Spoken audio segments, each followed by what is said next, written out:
रूहानी मोहब्बत में सफ़र करते करते इंसान पर एक वक्त भी ऐसा भी आ जाता है कि अल्लाह ताला की ज़ात ये बर्दाश्त नहीं करती कि उसके बंदे और उसके दरमियान कोई तीसरा आए। ये फिजिकल वर्ल्ड में, मटीरियलिस्टिक वर्ल्ड में किसी शख्स की एंट्री तो बहुत दूर की बात है, अल्लाह ताला की ज़ात ये भी बर्दाश्त नहीं करती कि तुम्हारे जहन में किसी का ख्याल भी आए, तुम्हारे गुमान में किसी की सोच भी आए। अल्लाह ताला की ज़ात ये भी बर्दाश्त नहीं करता कि तुम्हारी निगाहें किसी और को देखें। अल्लाह ताला की ज़ात ये भी बर्दाश्त नहीं करता कि तुम्हारी सांसों के अंदर उसके इसम के अलावा किसी और की पुकार या किसी और की आवाज़ गूंजे। अल्लाह ताला की ज़ात ये भी नहीं बर्दाश्त करता कि तुम्हारे कल्ब के अंदर इसम की जगह नफ्स बैठा हो या उसकी जगह कोई शैतान बैठा हो। अल्लाह ताला की ज़ात हर लिहाज से अहाता कर लेता तुम्हारे वजूद का और तुम्हारे और अपने दरमियान तमाम फासले ख़त्म कर देता है। अल्लाह ताला की ज़ात बर्दाश्त नहीं करता। अल्लाह ताला की ज़ात खुद ये हुक्म सादर करता है कि मेरे साथ अपना ये ताल्लुक कायम कर, कि मेरे और तेरे दरमियान कोई तीसरा नहीं होना चाहिए। ला ताल्लुक हो जा, हर चीज़ को नफ़ी कर दे। इस नफ़ी के अंदर ये याद रखना सिर्फ आपके दोस्त नहीं है, सिर्फ आपके पार्टनर नहीं है, सिर्फ आपके बहन भाई नहीं है। इस नफ़ी के अंदर आपके करीबी रिश्ते, आपके अपने, आपकी बहन, आपके भाई, आपके वालिदैन, आपके बेटे, आपके दोस्त, हर चीज़ इसके अंदर आती है। इवन यहाँ तक कि आपकी अपनी ज़ात भी इसी चीज़ के अंदर आती है कि अल्लाह ताला की ज़ात अपने और तुम्हारे अंदर मौजूद सोल के दरमियान आपको भी बर्दाश्त नहीं करेगा। ये आपका जो वजूद है ना, इसको भी बर्दाश्त नहीं करेगा। कल मैंने ना रूहानी मोहब्बत के ऊपर, स्पिरिचुअल लव के ऊपर वीडियो की ना, तो बहुत से बंदों ने मुझसे बोला कि भाई आप इसको जरा मजीद एक्सप्लेन करें। हकीकत आपको मैं बताऊं ना, तो मुझे खुद बड़ा डर लगता है। मैं इस बात से खौफजदा रहता हूं कि ये चीज़ें ऐसी होती हैं कि ये जब मैं बहुत ज़्यादा एक्सप्लेन करके आपके साथ बयान करूंगा तो ये चीज़ें समझ से बाहर हो जाएंगी। बहुत से लोग ये वीडियोस देखते हैं, देखने के बाद लोग पता नहीं क्या क्या सोचेंगे, ये किस तरह की बातें हैं, ये कैसे हो सकता है, ये बहुत डीप चीज़ है। लेकिन बर मैं एक कदम आज इससे आगे बढ़ता हूँ, आपको जरा गहराई में लेके जाता हूँ। आप अल्लाह के फजल करम से परेशान हो जाओगे, हैरान हो जाओगे। शायद आपने भी इससे पहले ये बातें ना सुनी हो। मेरा आपसे वादा है कि आपको बहुत मज़ा भी आएगा और आप हैरान भी होंगे कि ये क्या क्या चीज़ क्या है आखिर, ये रूहानी मोहब्बत, ये स्पिरिचुअल लव।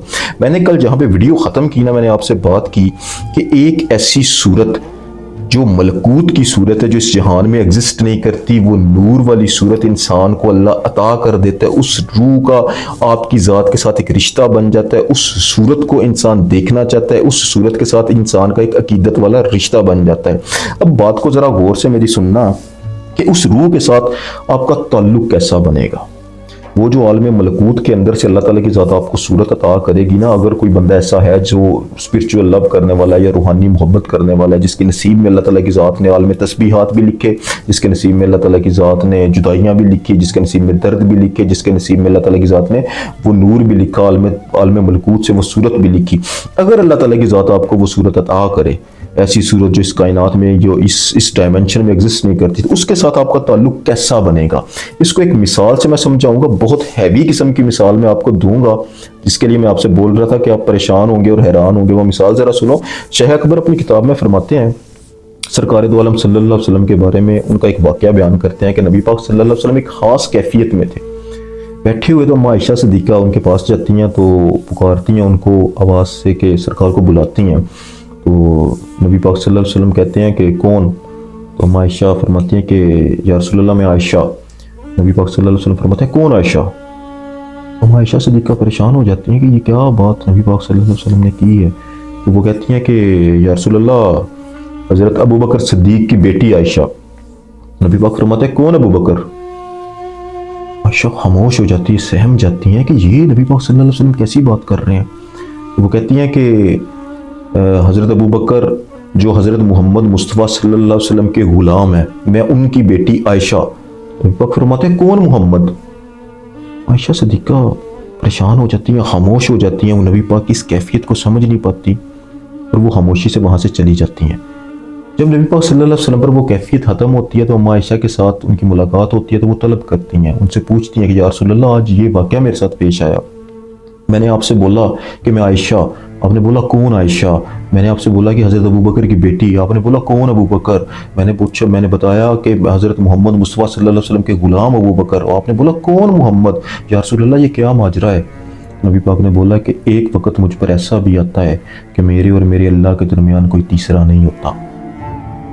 میرے اور میرے اللہ کے درمیان کوئی تیسرا نہیں ہوتا. یہ واقعہ شیخ اکبر نے اپنی کتاب میں کوٹ کیا ہوا ہے. اس کا ریفرنس کیا ہے؟ یہ ریفرنس بہت ہی ضروری ہے, یہ ضرور آپ کو سننا چاہیے, کیونکہ میں اسی لیے آپ کو دے رہا ہوں کہ یہ چیز ہی ایسی ہوتی ہے کہ انسان ذرا ڈگمگا جاتا ہے یہ کیا بات ہو رہی ہے. آپ کبھی نا سورہ مزمل پڑھنا. سورہ مزمل میں اللہ فرماتا ہے پیارے نبی آقا دو جہان سے کہ اے پیارے آقا آپ رات کے نصف پہر کے بعد اٹھ جایا کریں, اٹھ کر میری جانب متوجہ ہوا کریں. ہر چیز سے لا تعلق ہو کر آپ میری جانب متوجہ ہو جایا کریں اور ذکر کیا کریں.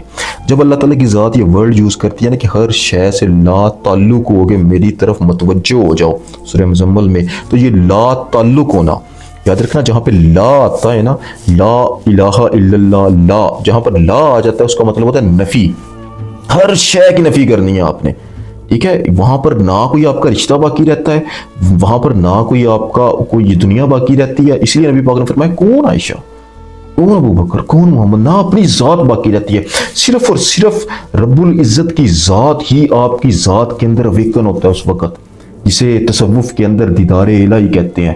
آپ کی ذات کے اندر ایک وقت ایسا بھی آتا تھا کہ خود نبی پاک صلی اللہ علیہ وسلم اپنی ہی ذات کو فیل نہیں کرتے تھے, بلکہ ان کی ذات کے اندر اللہ تعالیٰ کی ذات کا اسم ویکن ہوتا تھا, اور اس وقت وہ صرف اور صرف دیدار الہی میں غرق ہوتے تھے, جسے بقا کی منزل کہتے ہیں. تصوف کے اندر اسے بقا باللہ کہتے ہیں, یعنی کچھ موجود نہیں رہتا, لا الہ الا اللہ, کچھ نہیں ہے سوائے اللہ کے, اس کچھ نہیں میں وہ ذات بھی آ جاتی ہے. تو جب کبھی روحانی محبت میں, یہ بہت بڑی میں نے آپ کو مثال دی, بہت بڑی مثال دی ہے میں نے آپ کو, جب کبھی روحانی محبت میں اللہ تعالیٰ کی ذات آپ کو اسپرچول صورت عطا کرے, عالم ملکوت کے اندر سے صورت عطا کرے, تو اس صورت کے اندر اللہ تعالیٰ کی ذات کی اسما کی تجلی موجود ہوتی ہے. اللہ تعالیٰ کی ذات کی اسما کی تجلی کی وجہ سے وہ روشن ہوتی ہے. یہ یاد رکھنا, یہ یاد رکھنا, تم نے روح کا سفر کرنا ہے. اگر روحانی محبت کرنی ہے تو روح کو آپ دیکھ نہیں سکتے, کیونکہ وہ ایک نور ہے, جب تک وہ کچھ صورت نہ لے لے.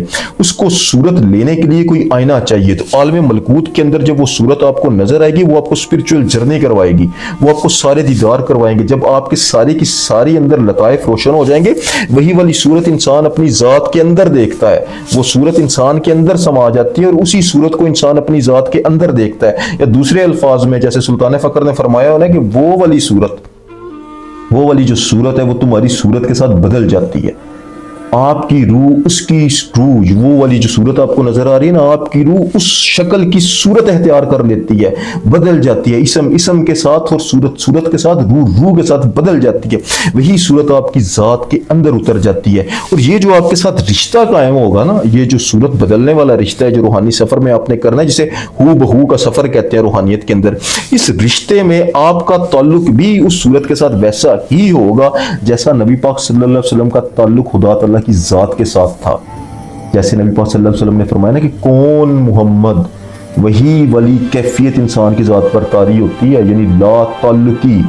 کون مطلب کہ کوئی بھی روحانی محبت کرنے والا, لا اپنی ذات, اپنا بت بیچ میں سے ہٹ جاتا ہے, صرف وہی صورت باقی رہ جاتی ہے.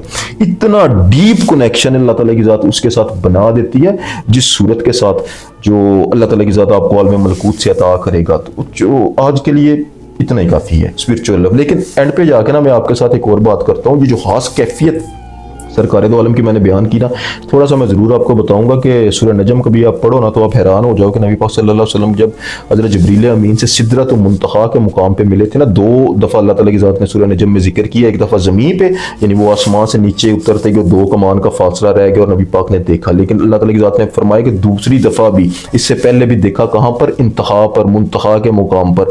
وہاں پر اس ملاقات کے بعد اللہ تعالیٰ کی ذات نے ایک آیت اتاری کہ اللہ تعالیٰ کی ذات نے بولا کہ وہاں پر جو چھا رہا تھا وہ چھا رہا تھا, اور سرکار کی نگاہ نہ ایک حد سے آگے بڑھی اور نہ ہی وہ بھٹکی. یہ سرکار دو عالم صلی اللہ علیہ وسلم کی وہ والی کیفیت ہے. وہ جو چھا رہا تھا نا سورہ نجم میں اللہ نے فرمایا, وہ دیدار الہی تھا, اور نبی پاک صلی اللہ علیہ وسلم کے وجود پر وہ چھا گیا تھا.